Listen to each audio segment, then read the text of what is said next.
ناظرین اکرام السلام علیکم ورحمۃ اللہ وبرکاتہ۔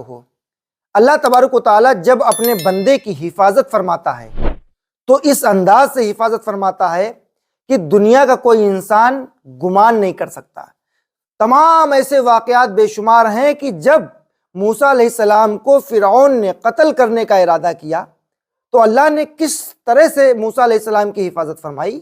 جب ان کے بھائیوں نے حضرت یوسف علیہ السلام کو کنویں میں ڈال دیا تو اللہ نے کیسے حفاظت فرمائی۔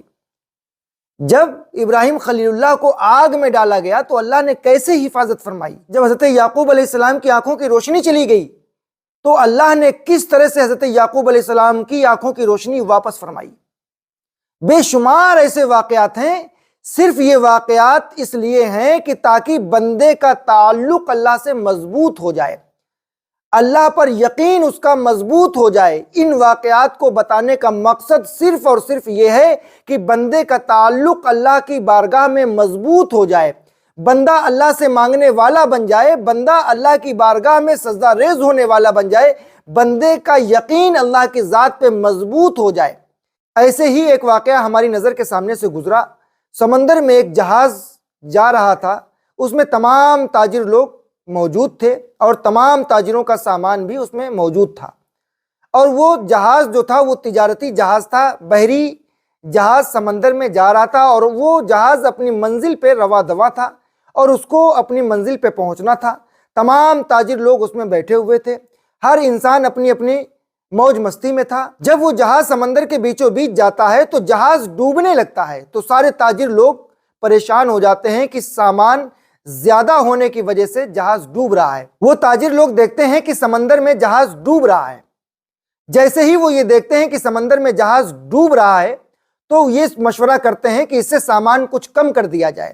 تو ایک انسان اس میں موجود تھا، ایک تاجر اس میں موجود تھا، اس کا سامان زیادہ تھا، تو ان لوگوں نے کہا کہ تمہارا سامان زیادہ ہے لہٰذا تمہارا سامان سمندر میں ڈال دیتے ہیں، لہٰذا وزن کچھ کم ہو جائے گا۔ اس نے منع کیا تو سامان تو سمندر میں ڈالا اور ساتھ میں اس کو بھی اسی سمندر میں ڈال دیا، اور وہ جہاز آگے جاتا ہے۔ آگے جانے کے بعد وہ جہاز ڈوب جاتا ہے۔ جس تاجر کو ان تمام تاجروں نے مل کے سمندر میں پھینک دیا تھا اس کا سامان بھی پھینک دیا، اور جب وہ تاجر اپنی آنکھیں کھولتا ہے تو اپنے آپ کو وہ ایک جزیرے پہ پاتا ہے، اور وہ سارے کے سارے لوگ ہلاک ہو جاتے ہیں، مر جاتے ہیں۔ دیکھیں، جب اللہ نے کسی کی حفاظت کی تو ایسے کہ اس کو جزیرے پہ پہنچا دیا، اور جب جزیرے پہ اس نے آنکھیں کھولیں تو اپنے آپ کو زندہ صحیح سلامت پایا۔ اس نے اللہ کا شکر ادا کیا۔ اب وہاں پہ پورا جزیرہ خالی تھا، وہاں پہ کوئی بھی ایک انسان موجود نہیں تھا۔ اس تاجر نے یہ دعا کی کہ جن تاجروں نے ہمیں سمندر میں پھینک دیا تھا، سمندر کے حوالے کر دیا تھا، اے اللہ تو نے میری حفاظت فرمائی ہے۔ جب میری آنکھ کھلی تو میں نے اپنے آپ کو جزیرے پہ پایا۔ اب اسی جزیرے پہ اس نے کچھ خرگوش وغیرہ دیکھے جس کو اس نے بھون کے کھایا، اور اسی جزیرے پہ اس نے کچھ سائے کا انتظام کیا، پھوس کی جھوپڑی بنائی اور اس میں وہ رہنے لگا۔ وہ تاجر جزیرے پہ آگ جلا رہا تھا، کسی طرح سے اچانک آگ جو ہے اس کی جھوپڑی میں لگ جاتی ہے، وہ جھوپڑی جل جاتی ہے۔ وہ تاجر یہ دعا کرتا ہے کہ ہماری جھوپڑی میں آگ لگ گئی، اب ہم کیا کریں گے۔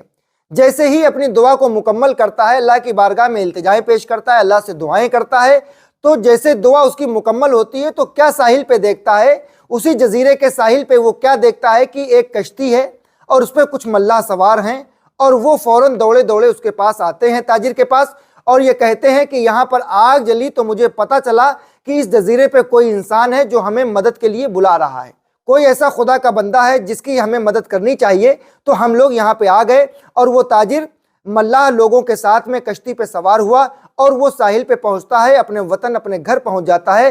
لہٰذا اس واقعے سے ہم کو یہ سبق حاصل کرنا چاہیے، اگر دنیا میں کوئی بھی تمہارا دشمن ہے، کوئی بھی تمہیں قتل کرنا چاہتا ہے، کوئی بھی تمہیں مارنا چاہتا ہے، لیکن جب تک اللہ تبارک و تعالیٰ تمہاری حفاظت کرے گا، جب تک اللہ چاہے گا، جب تک تمہیں موت نہیں آئے گی۔ اگر کوئی انسان کسی کو مارنا چاہتا ہے تو ایسے نہیں مار سکتا جب تک اللہ کی مرضی نہ ہو۔ اگر کوئی انسان کسی کا قتل کرنا چاہے تو ایسے نہیں قتل کر سکتا جب تک اللہ کی مرضی نہ ہو۔ اگر کوئی بھی انسان کسی کو مارنا چاہتا ہے لیکن اگر اللہ اس کو بچانے والا ہے، اللہ اس کی مدد کرنے والا ہے، تو دنیا کا کوئی انسان اس کو نقصان نہیں پہنچا سکتا۔